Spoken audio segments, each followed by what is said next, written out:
Well guys, it's a mite windy out there today, so as I've often said, bushcraft is more than just being out in the woods sitting by a campfire.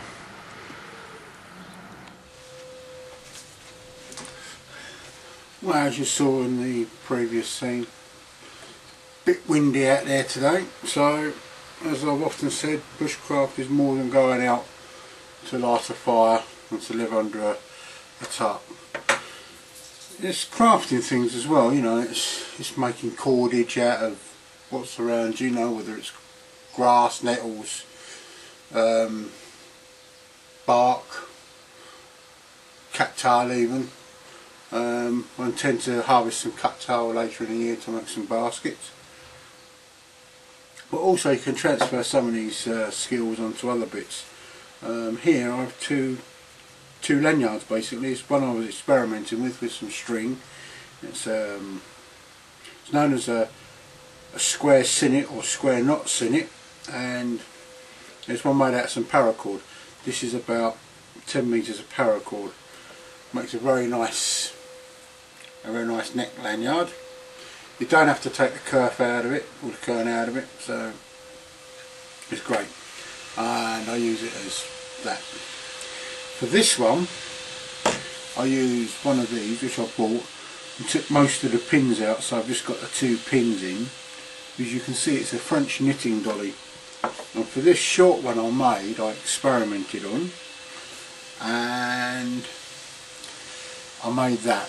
But I'll be making another one in a minute, and I shall go through the materials I need. I shall be using the same piece of wood and a piece of wire from work. These hold bread bags on, and I thought they'd make a useful pin and a hook. I tend to use either this or this. These are crochet hooks for doing crocheting. They're very good for hooking the cordage over when you're doing French knitting. Might have a go later in the year doing this with some spun nettle cordage. See what it comes out like, but that's later on in the year. Very wet and windy out there at the moment. Later on, well, I purchased one of these the other day.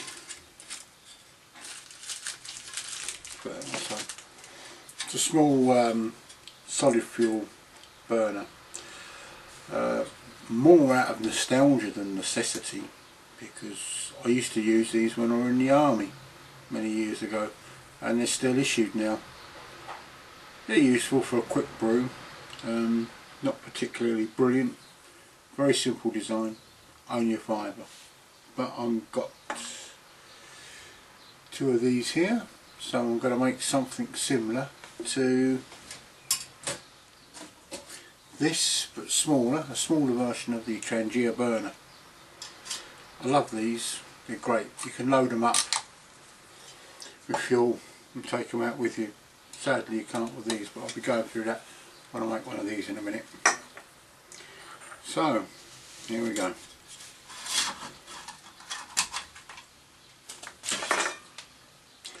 Right, in order to make yourself a sinnet maker, you need some wood, some wire, fairly stiff wire.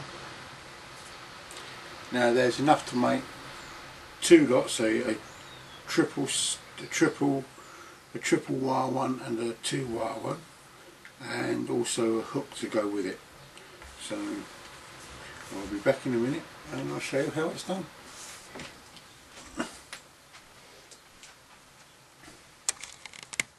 Right, there's the tools needed: a hacksaw, a Dremel, brace and bit, set of pliers, a piece of wire, a pan round, and a piece of wood in a small bench vase, ready to do. I'm going to do 2 holes, one there and one about there, one for a 2-pin and one for a 3-pin sinnet. That was my test piece I did the other day, and it's not particularly good. There's a big hole there. Apart from this hole, there's one inside, and the wires are a bit rough on the top, could do with filing down. But I shall do one there and one there. Incidentally, the markings on here for when I'm practicing my Swedish carving work, which I'll be doing more of this year. Right, so here we go.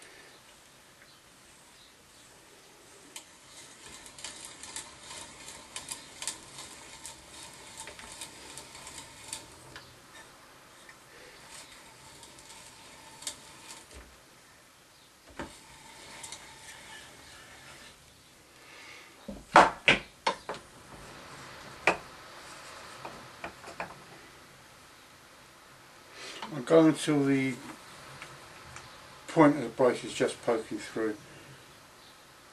This stops the wood from splitting out too much.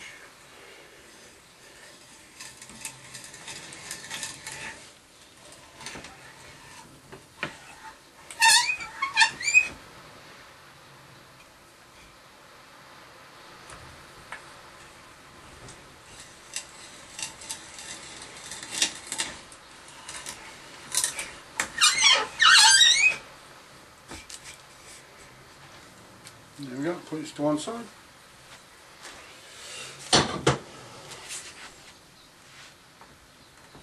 Right, and there we go. Oops, it's split. Bugger.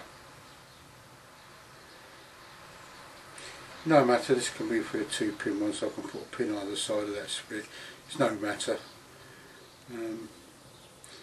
It's not for exhibition work, it's just for doing stuff at home. Right, now to make the pins. I'm using just taking the pin out of the block. I'm going to make them about that long out of this piece of metal. So basically I'll just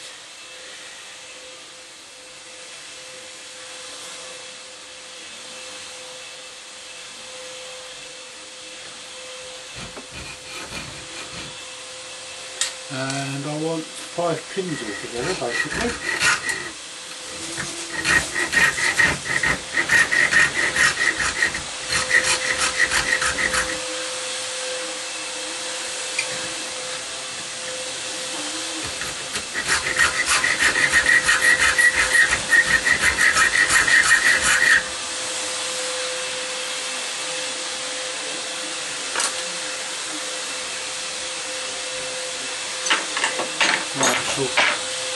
Cut the rest like that, and I'll be back in a minute. So you get the idea.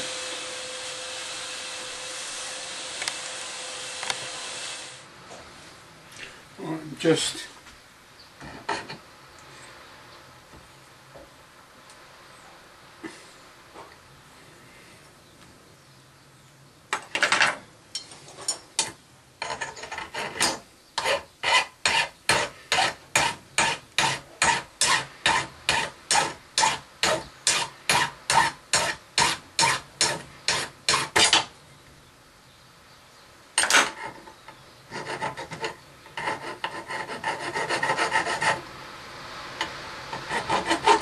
that wind out.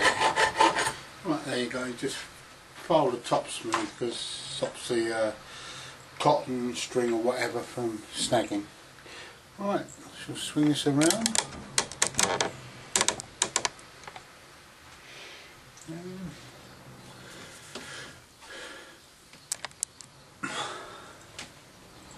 Right, get these. As I said, this is going to be a 2-tone one, so I'll put one there and one there. This is going to be a little bit more difficult, so you just grab the Dremel. I'll do a test hole first.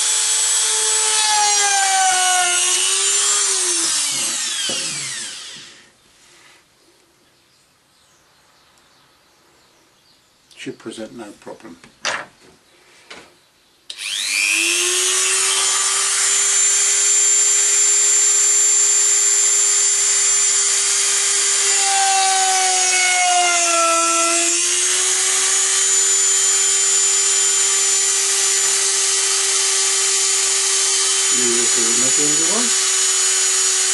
Just a bit more.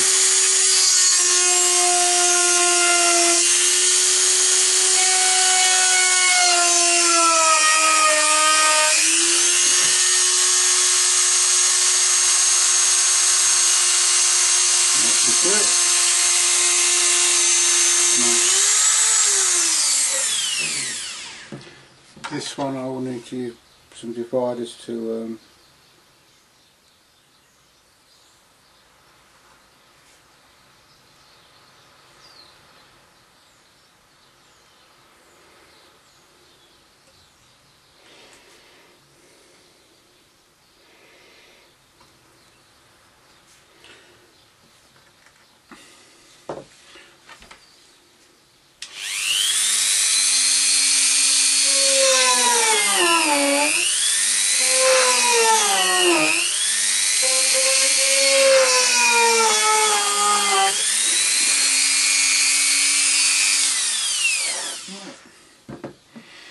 there we go. I'll just go and get a small hammering device.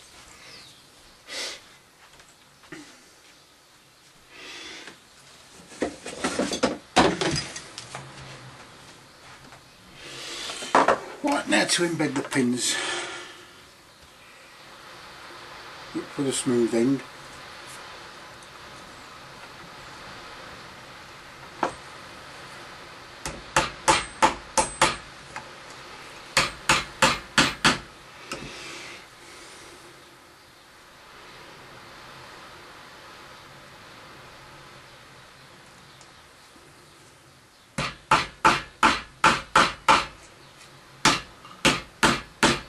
I know when I was a kid, my sisters used to make these out of cotton reels. Just get big cotton reels with a big hole in the middle, and they used to turn them up from there. Oops, it's gone in a bit wonky, that one, but no matter, it will still work with a bit of luck.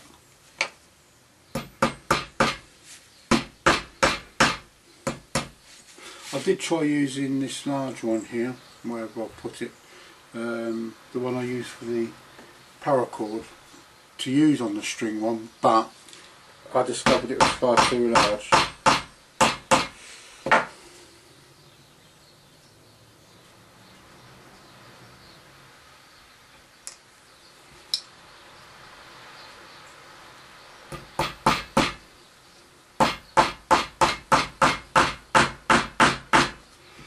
Well, there you go, it's finished now. I'm going to put this pin back in.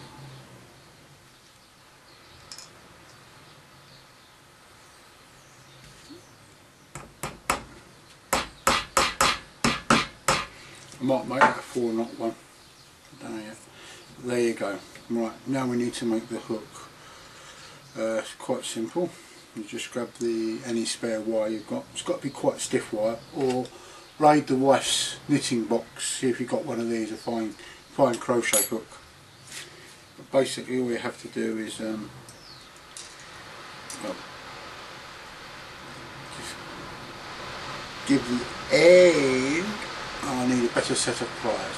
I'll do my other set of pliers.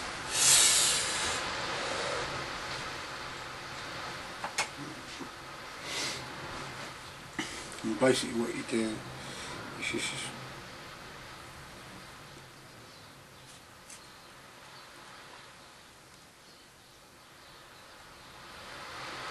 flip the end over like that, and fold that end in, fold that over like so.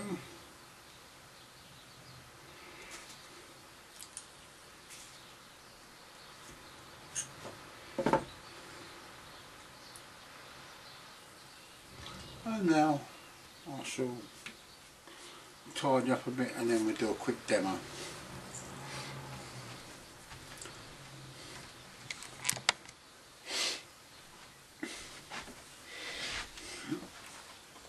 Right, grab my splosh. Oh, it looks like the weather's clearing up a bit out there. Right, grab your string, you grab your knitting doll, piece of string down the middle. Right, you do a figure of 8, then you do another figure of 8, so basically you've got 2 layers. Now, you get stuck, what you do is you pull the bottom string of the first piece over the top, and this gets a bit awkward sometimes doing this.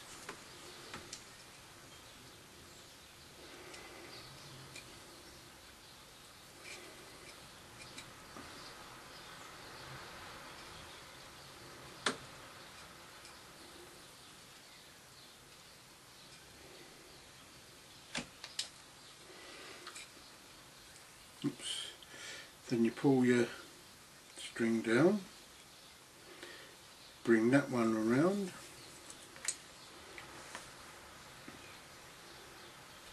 use your hook to hook the bottom string over the top, and you pull,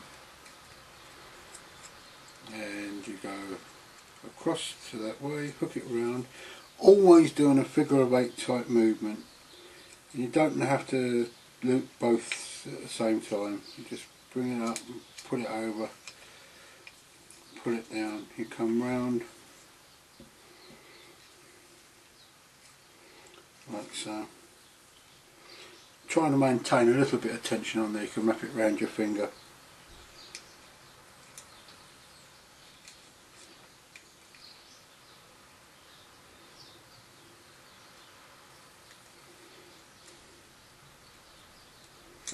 Whoops, no, it's unravelled it all.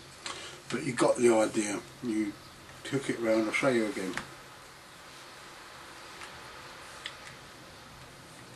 Drop the lead down through there. You come round, across, down, across. You come round. Now you got basically you got two bits there. You pull that one over the top. So it's what they call French knitting. And then you pull the string down, you pull the end down, and you come across and around, and again you find the bottom, loop the bottom string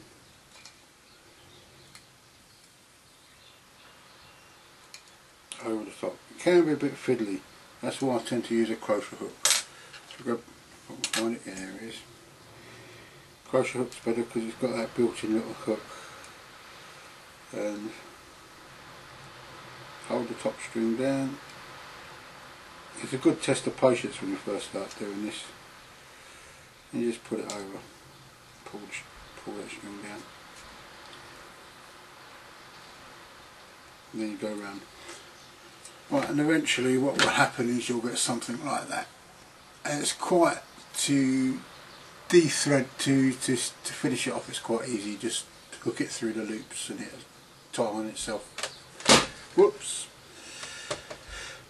Great little piece of kit. Good for the winter evenings. You know, when you're finished making your rabbit nets for the day, you can start making something like a lanyard or some cordage.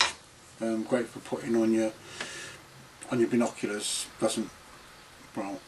Anyway, okay. So in a minute I'll be going on to the next project. So I'm just going to have a tidy up, and I'll see you down the line.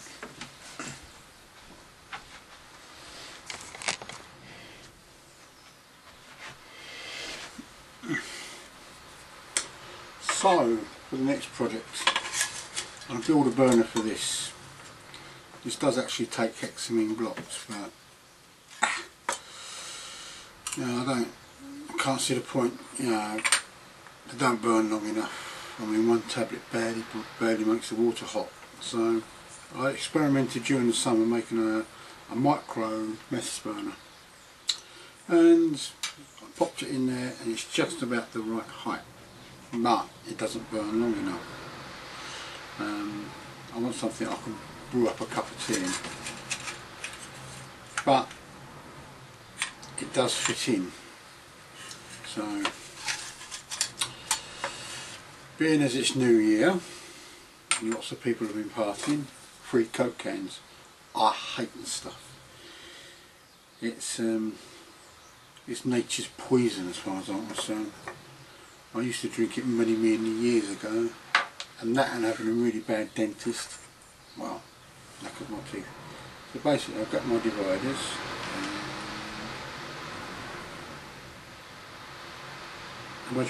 What I am going to do with these is do a type of Trangia burner. So you basically put it on there and drag the, what's that?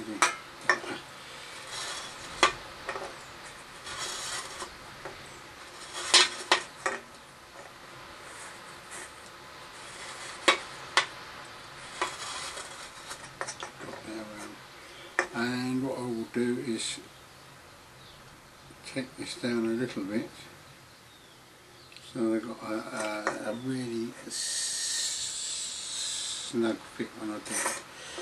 And again, just go around.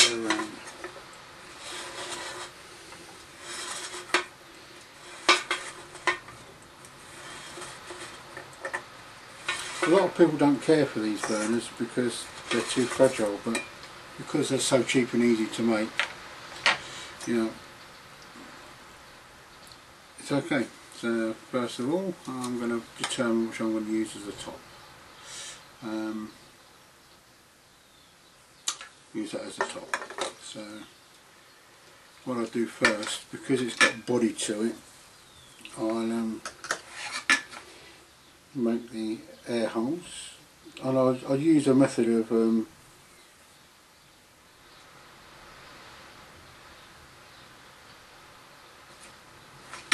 I've got one there, so go opposite.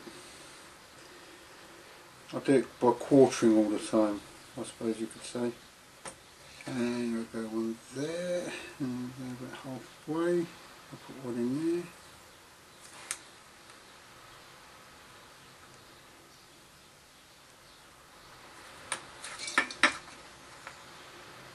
And I'll put one in there. And I'll put one in there.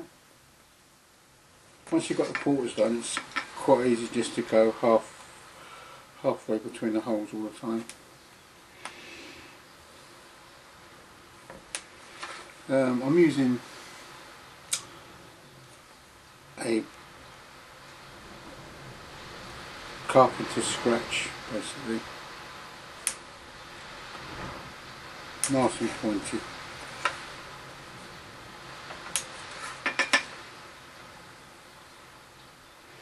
I've made quite a few of these in the past.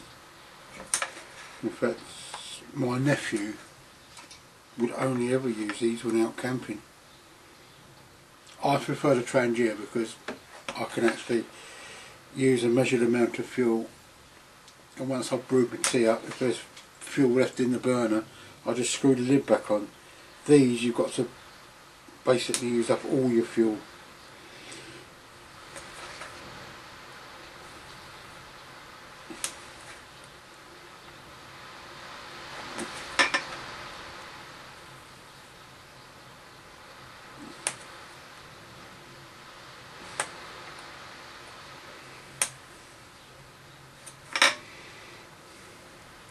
Right, now for the fun bit.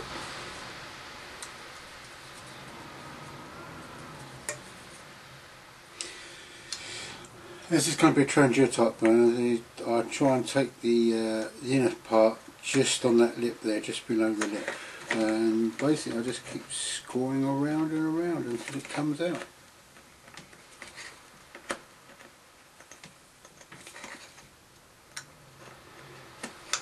And of course, if it gets damaged, when you're out camping. It's like the woods around here, there's so many beer cans in it, you could actually make another one up.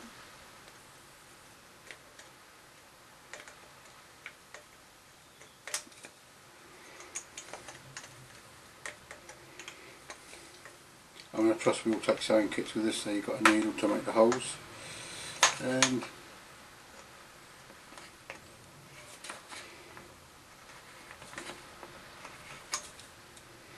you get the idea. I'll be back in a minute when I've done the hole.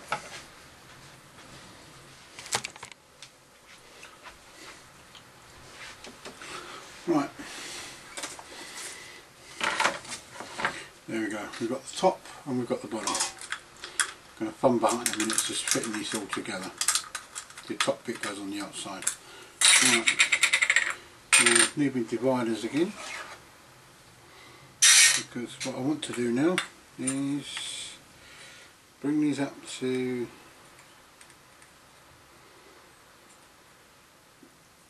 that width. Right.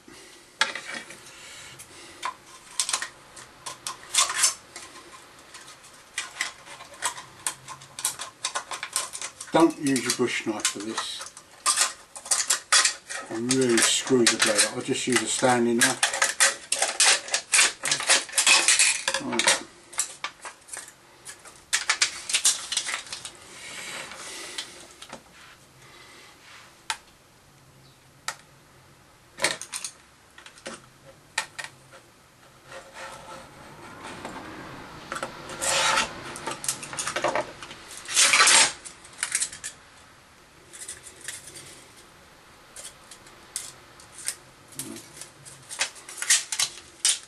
Dividers, scratch mark there, scratch mark there,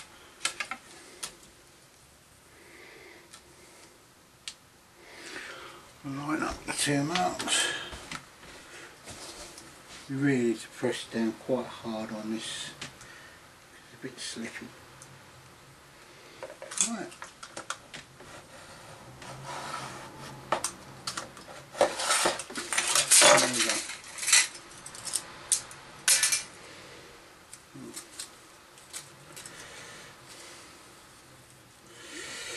Now the fun bit. It's always the fun bit, this. Right, first of all, we need to get ourselves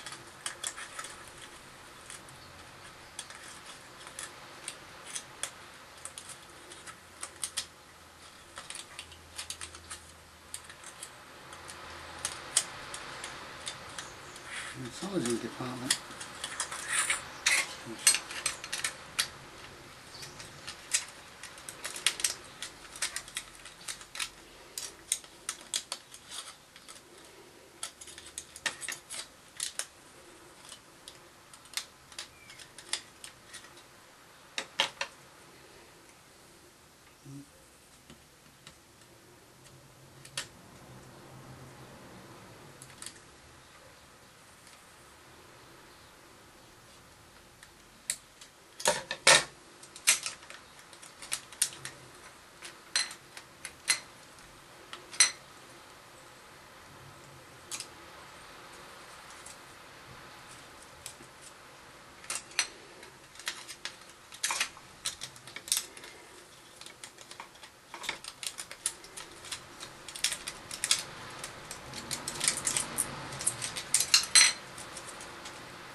Okay, just a little nick in the top.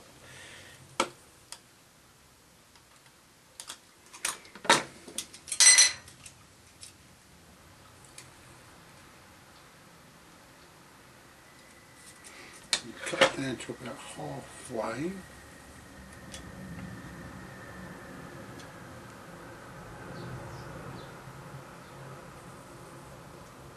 Don't make the mistake I did once, I actually cut all the way through.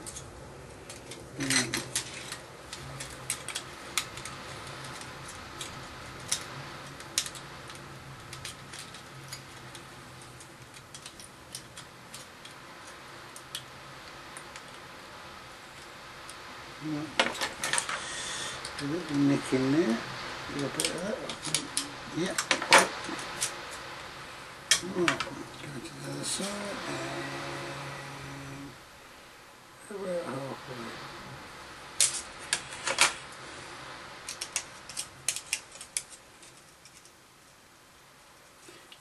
Just a little deeper, I think.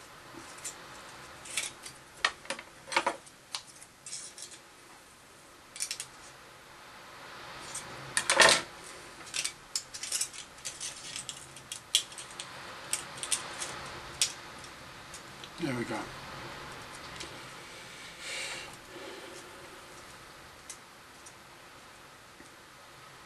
Now all we need to do is to cut 3 little tabs in the bottom.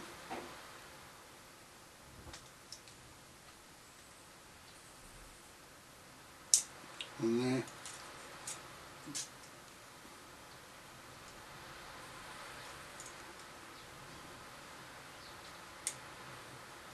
On there.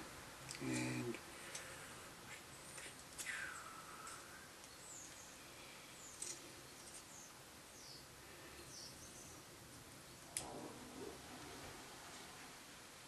on there.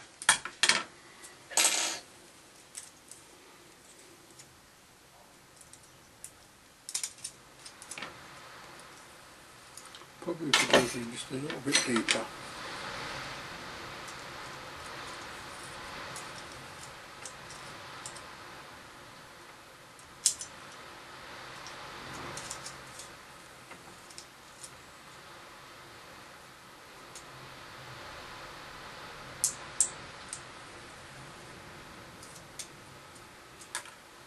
Yep, that'll do. There. Postman's bin.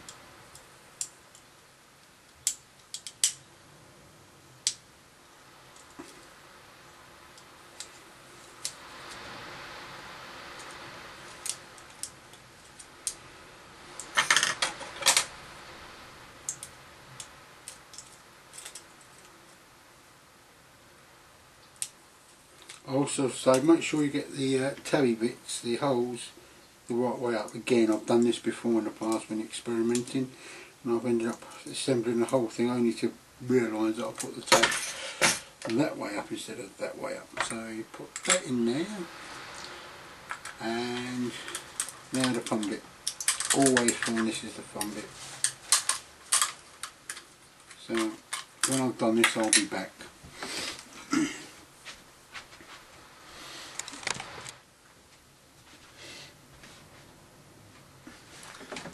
Well, I'm going to have to admit defeat on this.